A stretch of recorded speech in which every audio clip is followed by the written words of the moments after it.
உலகத் தமிழர்கள் அனைவருக்கும் என்னுடைய பணிவான வணக்கம்.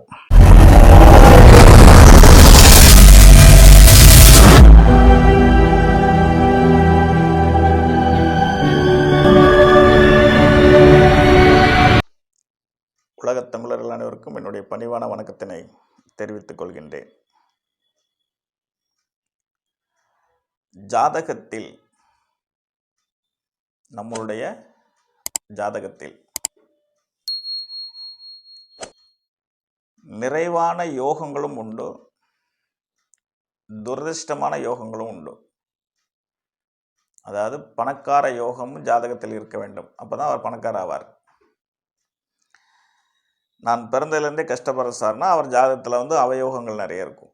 அவயோகம்னா கெட்டது, அது தோஷம்னு சொல்லிக்கலாம், அல்லது யோக திசைகளே வரலைன்னு சொல்லிக்கலாம். இது அவயோகம். எதிர்பாராத பணக்காரர் ஆகிறதுக்கு ஜாதகத்தில் அடிப்படையிலேயே சிறப்பான யோகங்கள் இருக்க வேண்டும். இந்த சிறப்பான யோகங்கள் அப்படிங்கிறது ஒரு துறையை செய்ய ஆரம்பித்து அதில் படிப்படியாக முன்னேற்றம் அடைஞ்சு மிகப்பெரிய ஒரு வெற்றி அடையிறதுக்கு பேர் சிறப்பான யோகம்னு சொல்லலாம். அது சிறப்பான திசைகள் நடக்க வேண்டும். சிறப்பான யோகங்கள் நிறைய இருந்தாலே திசைகள் உதவியாக இருக்கும். ஆனால் அந்த வரிசையில் இருக்கக்கூடிய மனிதர்கள் குறைவாக இருக்கிறார்கள். இது ஒரு புறம். இது முறையாக நல்ல யோகங்களில் பிறந்து நல்ல திசைகள் நடந்து நல்ல ஒரு தொழில்துறை மூலமாக வெற்றி பெறுவதற்கு பேர் ஒரு யோகம். இந்த விபரீத ராஜயோகம்னு ஒன்று இருக்கு ஜோதிடத்தில். அது சமீபத்தில் மதிப்பிற்குரிய செல்வி ஐயா அவர்கள் கூட சொல்லியிருந்தாங்க. நான் அடுத்தவங்களை எப்பவும் ஃபாலோ பண்ண மாட்டேன், இருந்தாலும் சான்றோர்கள் யார் சொன்னாலும் அந்த கருத்தை நம்ம ஏற்றுக்க தான் வேணும். இந்த யோக வரிசையில் விபரீத ராஜயோகம்னு ஒன்று உண்டு. அந்த விபரீத ராஜயோகம்னா என்ன சார் அப்படின்னு ஒரு சகோதரர் கேள்வி கேட்டிருந்தார். ஜோதிடம் சார்பாக அதுக்கு ஒரு விளக்கம். ஜோதிடத்தில் 12 கட்டங்கள் இருக்கிறது. 9 நவக்கோள்கள் உள்ள இருக்காங்க. லக்கணம் அப்படின்னு ஒன்று இருக்கும். அதை அந்த லக்கணத்திலிருந்து எண்ணினால் 6ஆம் இடம், 8ஆம் இடம், 12ஆம் இடம். 6ஆம் இடம், 8ஆம் இடம், 12ஆம் இடம், இந்த 3 இடத்துக்கு உரிய கிரகங்கள் அவர்களுடைய வீட்டிலேயே பலமாக இருந்தாலும் 6க்கு உடையவன் 8இல், 8ஆம் இடத்தில் இருக்கிறவர் 6இல், 6க்கு உடையவன் 12இல், 12ஆம் இடத்தில் இருக்கிறவர் 8ஆம் இடத்தில். அதாவது பரிவர்த்தனை யோகம் என்று சொல்வது.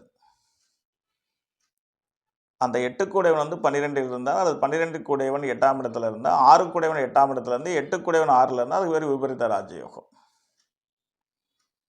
நேரடி யோகம் என்பது குருச்சந்திர யோகம், கஜகேசரி யோகம், குருமங்கள யோகம், சந்திரமங்கள யோகம், புதாதிபத்தி யோகம், தர்ம கர்மாதிபதி யோகம், இப்படி நேரடி தொடர்புடைய யோகங்கள் உண்டு. ஒரு மனிதன் எதிர்பாராத செல்வ செழிப்புக்கு ஆளாகிறான் அப்படின்னா அது விபரீத ராஜயோகமாக தான் இருக்க முடியும். இந்த விபரீத ராஜயோகம் உள்ளவர்கள் மட்டுமே அரசியலில் 5 ஆண்டு பொறுப்பில் இருந்து பெரிய பணக்கார ஆகிட்டாங்க. அது பேர் விபரீத ராஜயோகம் தான். ஏன்னா அரசாங்க வேலை கிடைப்பதற்கு ஜோதிடத்தில் ஒரு பங்கு இருக்குது. அது அரசாங்க வேலை என்பது படித்து பட்டதாரியாகி அரசாங்க யோகம் இருந்தால் அவங்க அரசாங்கத்தில் வேலை பார்ப்பாங்க. கிட்டத்தட்ட 25 to 30 வயசில் வேலைக்கு சேர்ந்து 60 வயது வரை அவங்க அரசாங்கத்தில் இருப்பாங்க. அதுக்கு பேர் அரசாங்க யோகம். அரசியல் என்பது விபரீத ராஜயோகம் தான். ஏன்னா அது நிரந்தரமான பதவியும் நிரந்தரமான பொறுப்பும் இல்லை. அப்போ அதுக்கு பேர் விபரீத ராஜயோகம் என்று பொருள். அரசியல் யோகம் என்பது ஒரு விபரீத ராஜயோகம் தான் ஜோதிட சாஸ்திரப்படி. அதில் பிறருடைய சொத்து தனக்கு கிடைப்பது விபரீத ராஜயோகம், எதிர்பாராத விதமாக. தாத்தா பாட்டங்கிற மாதிரி முன்னோர்கள் தேடி வைத்த சொத்து ஒரு தனி மனிதனுக்கு கிடைக்குது பெரிய அளவில் அப்படின்னு சொன்னால் அதுக்கு பேர் விபரீத ராஜயோகம். எதிர்பாராத விதமாக புதையல் கிடைச்சிது சார் ஒருத்தருக்கு, அப்படின்னா அதுக்கு பேர் விபரீத ராஜயோகம். லாட்டரி சீட்டு விழுந்தது, பல கோடி பேர் இருக்கும், யாருக்கோ ஒருத்தருக்கு அந்த லாட்டரி டிக்கெட் விழுகிறது, பரிசு விழுகிறது, அதுக்கு பேர் விபரீத ராஜயோகம் தான். ஏன்னா அது பல கோடி பேரில் ஒருத்தருக்கு தான் இருக்கும், எல்லாருக்கும் இருக்கிறதா எல்லாரும் நினச்சிக்கிட்டு எல்லாரும் அதுக்குள்ளே பயணிக்கிறாங்க, ஏதோ ஒரு வகையில் பணக்காரன் ஆகலாமேன்னு சொல்லிட்டு. அந்த விபரீத ராஜயோகம் அப்படிங்கிறது 6, 8, 12 கூடியவருடைய திசை சரியான வயதில் நடந்து, அந்த திசை யோகம் செய்யக்கூடிய மார்க்கத்திலும் இருக்கணும். அதுக்கு தனிப்பட்ட ஜோதிடம் ஆராய்ச்சி பண்ணணும். அது ஜோதிட நூலில் ஜாதக கட்டத்தை வச்சு ஆராய்ச்சி பண்ணுறது. இருந்தாலும் 6, 8, 12 கூடையவர்கள் திசையை நடத்தி அது சரியான பரிவர்த்தனை யோகமாக இருந்து நல்லவர் காலில் நிற்கணும். கால் என்றால் சாரத்தில் நிற்கணும்.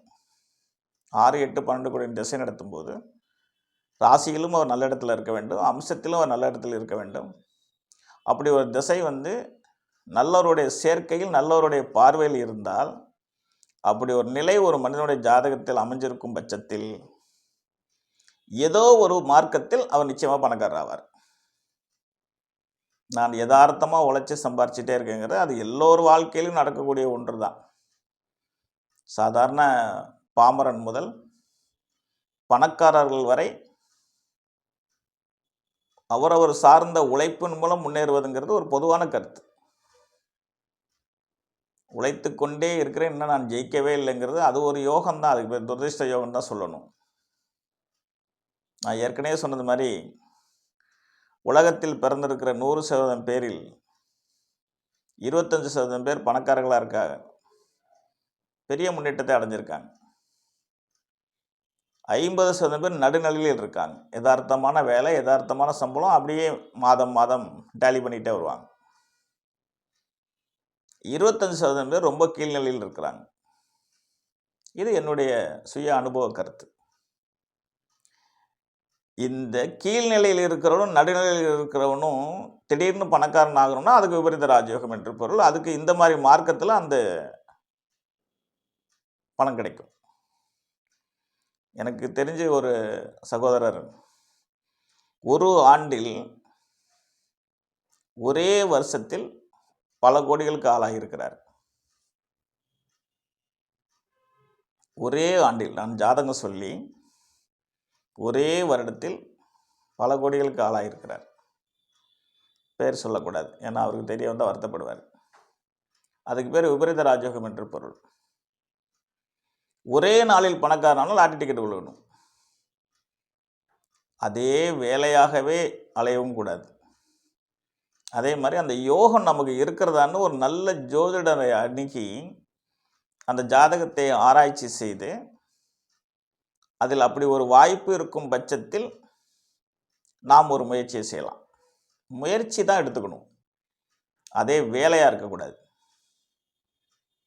இறைவன் உலகத்தில் விபரீத ராஜயோகம் வச்சுருக்காரு அப்படின்னா உலகத்தில் இருக்க அத்தனை பேருக்கும் விபரீத ராஜயோகம் நடக்கும்னா அதுக்கும் வாய்ப்பு இல்லை. ஏன்னா விபரீத ராஜயோகம் உள்ளே இருக்கணும், அதுக்கான திசைகள் நடக்கணும், அதுக்கான சூழ்நிலைகள் அமையணும். அது இயற்கையே செய்யும், காலமே செய்யும். ஏன்னா திட்டமிட்டே லாட்டரி டிக்கெட் வாங்கிட்டு இருக்கவங்களுக்கு பரிசு விழுகிறது இல்லை. திட்டமே இடாமல் எதிர்பாராத விதமாக கேரளாவுக்கு 3 நண்பர்கள் போயிருக்காங்க, 3 பேரும் சேர்ந்து டிக்கெட் வாங்கியிருக்காங்க, ஆள் கொஞ்சம் பணம் போட்டு வாங்கியிருக்காங்க. அதுதான் தீபாவளி அப்போ நடந்த ஒரு பம்பர் டிக்கெட்டில் அந்த 3 நபர்களுக்கும் அந்த பரிசு விழுந்ததாக வாட்ஸ்அப்பில் யூடியூப்பில் போட்டிருந்தாங்க. அப்போ அவங்க திட்டமிட்டு அந்த டிக்கெட்டை வாங்கலை, சந்தர்ப்பமும் சூழ்நிலையாகவும் அங்கே போனாங்க, சாமியை கும்பிட்டாங்க, போன வேலையை முடிச்சிட்டாங்க, டிக்கெட் வாங்கிட்டு வந்தாங்க, விழுந்துருச்சு. இதுக்கு பேர் தான் விபரீத ராஜயோகம். என்கிட்ட இப்போ சமீபத்தில் இந்த லாட்டரி டிக்கெட் பற்றி பேசும்போது நிறைய நண்பர்கள், நான் 10 வருஷமாக வாங்கிட்டு இருக்கேன் சார், 5 வருஷமாக வாங்கிட்டு இருக்கேன் சார், 2 வருஷமாக வாங்கிட்டு இருக்கேன் சார், இவ்வளோ பணத்தை வாங்கிட்டு இருக்கேன் சார், அதை கேட்கும்போது எனக்கு கொஞ்சம் சிரிப்பு தான் வரும். அது மனிதர்களுடைய இயலாமையில் நடக்கக்கூடிய ஒரு முயற்சி தான். அது நல்ல விஷயம் நான் கண்டிப்பாக சொல்ல மாட்டேன். ஒவ்வொரு நாடுகளையும் ஒவ்வொரு மாதிரியான என்ன சொல்கிறது லாட்டரி டிக்கெட் மாதிரி பல பல விஷயங்களை சொல்கிறாங்க. இப்போ சமீபத்தில் என்கிட்ட ஃபோன் பண்ணி பேசுகிறாங்க. துபாயில் ஒரு மாதிரியான லாட்டரி டிக்கெட், சிங்கப்பூரில் ஒரு மாதிரி, மலேசியாவில் ஒரு மாதிரி, ஒவ்வொரு நாடுகள்லையும் அப்புறம் ரேஸ் அப்படி சொல்கிறாங்க. அப்புறம் ஏதோ நிறைய விஷயங்களை சொல்கிறாங்க. இதிலலாம் பணம் கட்டலாம் சார், இதில் இவ்வளோ விழும் சார், இவ்வளோ விழும் அப்படின்னு சொல்கிறாங்க அவங்க. இது இன்னைக்கு ஷேர் மார்க்கெட்டு கூட ஒரு வகையில் பார்த்துட்டிங்கன்னா ரொம்ப கவனமாக இருந்தால் மட்டும்தான் வெற்றி பெற முடியும். ஏன்னா அதுவும் விபரீத ராஜ்யத்தில் ஒன்று தான் ஷேர் மார்க்கெட்டுங்கிறது. ஷேர் மார்க்கெட்டில் வெற்றி பெற்றவங்க ஒரு சில நண்பர்கள் தான் என்கிட்ட சொல்லியிருக்காங்க. அது எப்பாச்சும் ஒரு முறை. ஷேர் மார்க்கெட்டில் நிறைய பணத்தை விட்டுட்டவங்க நிறைய பேர் சொல்லியிருக்காங்க. ஏன்னா இவங்களாம் அறியாமையில் ஏதோ பெரிய அளவில் நடந்துராதா, பெரிய அளவில் கிடைச்சிராதான்றது மாதிரி அந்த நுட்பங்களே தெரிஞ்சுக்காம பணத்தேடலுக்குள்ளே வரும்போது அதுக்குள்ளே போயிடுறாங்க. அப்போ முதல்ல நான் சொல்வது விபரீத ராஜயோகம் என்பது ஜாதக கட்டத்தில் இருக்க வேண்டும். அது நடைமுறை காலத்தில் அந்த திசை நடக்க வேண்டும். அந்த திசை சிறப்பு வாய்ந்ததாக இருக்க வேண்டும். ஏன்னா 6, 8 குடைவன் ஆபத்தை தருகின்ற திசையும் கூட. 6, 8, 12 குடைவர்கள் திசை கெட்ட இடத்துல, அதாவது 6, 8, 12 இருந்துட்டா நன்மை. 4ஆம் இடத்துல இருந்தால் வேறு பலன், 5ஆம் இடத்தில் இருந்தால் வேறு பலன், 9ஆம் இடத்தில் இருந்தால் வேறு பலன்ற மாதிரி ஒவ்வொரு இடத்திலும் அவங்க நல்ல இடங்கள்னு சொல்லக்கூடிய இடத்துல இந்த 3 இடத்தை தாண்டி வேற எந்த இடத்துல இருந்தாலும் அவங்க தீமையும் செய்வாங்க. கண்மூடித்தனமான தீமையை செய்வாங்க. அப்போ அதையும் நாம் தெரிஞ்சுக்கிட்டு சரியான முறையான பரிகாரங்களை தேடிக்கொள்ள வேண்டும். பரிகாரம் என்றால் அது நான் பொய்ன்னு சொல்லுவேன், பக்தி அதுக்கு பெயர். அல்லது நாம் பாதுகாப்பாக இருந்து கொள்வது அதற்கு பேர். அப்போ விபரீத ராஜயோகம் என்ற திசை நடந்தால் விபரீத ராஜயோகமும் நடக்கும், எதிர்பாராத பண யோகமும் நடக்கும். அதுவே அதாவது நல்ல இடங்களில் போய் கெட்டவர்களிருந்து திசை நடத்தினால் கெடுபலன்கள் பன்மடங்கு கூட இருக்கும். அதில் தான் எதிர்பாராத கடன், எதிர்பாராத விபத்து, எதிர்பாராத ட்ரீட்மெண்ட்டு, எதிர்பாராத வழக்கு, எதிர்பாராத எதிரி பிரச்சனைகள், அதாவது எதிர்பாராத கஷ்டம்லாம் என்னவோ அது பூராமல் அவங்களால செய்ய முடியும். அப்போ அந்த விபரீத ராஜயோகம் வேலை செய்யுமான காலமும் தகுதியும் நம்முடைய ஜாதகத்தில் இருக்கிறதா என்று தெரிந்து கொண்டு உழைப்பை மீறிய ஒரு முயற்சியில் இறங்க வேண்டும். அது யதார்த்தமாக நடக்கணும், சாதாரணமான முறையில் நடக்கணும். பெரிய பணம் கடன் வாங்கி உள்ளே போட்டு இல்லை ரெகுலராகவே அதை செஞ்சு. இன்னைக்கு சிங்கப்பூர்லேருந்து ஒரு நண்பர் பேசியிருந்தார். 15 ஆண்டுகளாக லாட்டரி டிக்கெட் வாங்குறாராம், இன்னும் ஒன்று கூட விழுகலை அப்படின்னாரு. சிங்கப்பூருக்கே அவர் போயிட்டாரு, சம்பாதிக்கிறாரு, அதை வச்சு வாழ்க்கை வாழ வேண்டியதானே. சிங்கப்பூருக்கு தமிழ்நாட்டில் பிறந்து சிங்கப்பூருக்கு போய் வேலைக்கு போனதே ஒரு விபரீத ராஜயோகம் தான். ஏன்னா கடல் தாண்டி போவதே விபரீத ராஜயோகம். விமானத்தில் பயணிப்பதே ஒரு அதிர்ஷ்டத்தில் ஒன்று, அதுக்கு பேர் விபரீத ராஜயோகம் தானே. எல்லாரும் விமானத்தில் ஏற முடியாது அல்லவா. அதனால விபரீத ராஜயோகம் என்பது 6, 8, 12 குடையவர்கள் செய்யக்கூடிய ஒரு யோகம். ஆகவே தயவு செய்து லாட்டரி டிக்கெட்டை பெரிய அளவில் நம்பி அதுக்குள்ளே பணத்தை போட்டு கடன்காரர் ஆகிடாதீங்க.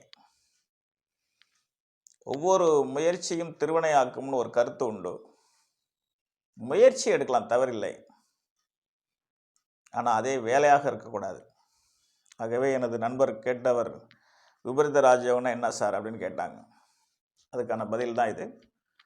நான் கூறிய அர்த்தத்தை அவர் எடுத்துக்கொள்ள வேண்டும். மக்களாகிய நீங்களும் புரிந்து கொண்டு, ஒருவேளை கட்டாயமாக ஒரு முயற்சி செஞ்சு பார்க்குறேன் சார், அந்த திசை எனக்கு இருக்கா இல்லையா அப்படின்னு தெரிஞ்சுக்கலாம், நேரடியாக வாங்க அல்லது வாட்ஸ்அப்பில் உங்கள் ஜாதகத்தை அனுப்பி அதை பற்றி கேட்டுங்க. ஏன்னா எண்ணி துணிக கர்மம். ஒரு முயற்சியை நம்ம செய்யறதுக்கு முன்னாடி நம்ம செய்ய போகிற சரியா தவறான்னு தெரிஞ்சுக்கிட்டு ஒரு காரியத்தை நம்ம செய்யலாம்.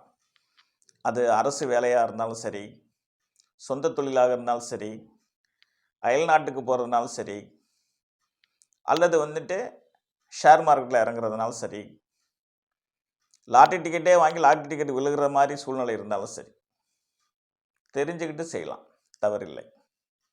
ஏன்னா அனைத்து முயற்சிகளையும் செய்வதற்காகவே மனிதன் பிறந்திருக்கிறான். ஆனால் செய்யக்கூடிய முயற்சியில் தோல்வி வரக்கூடாது, நஷ்டம் வரக்கூடாது. அது வராமல் செய்வதற்கு பெயர் தான் ஜோதிடம்.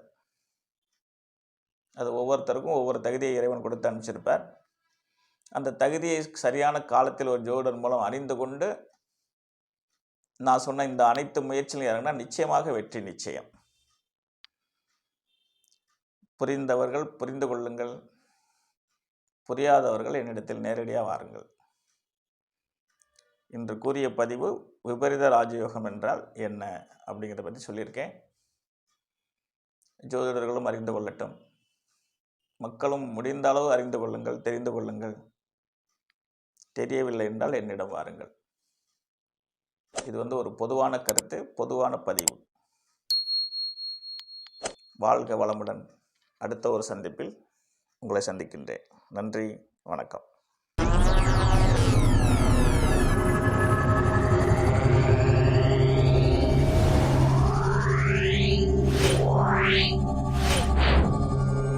Yeah.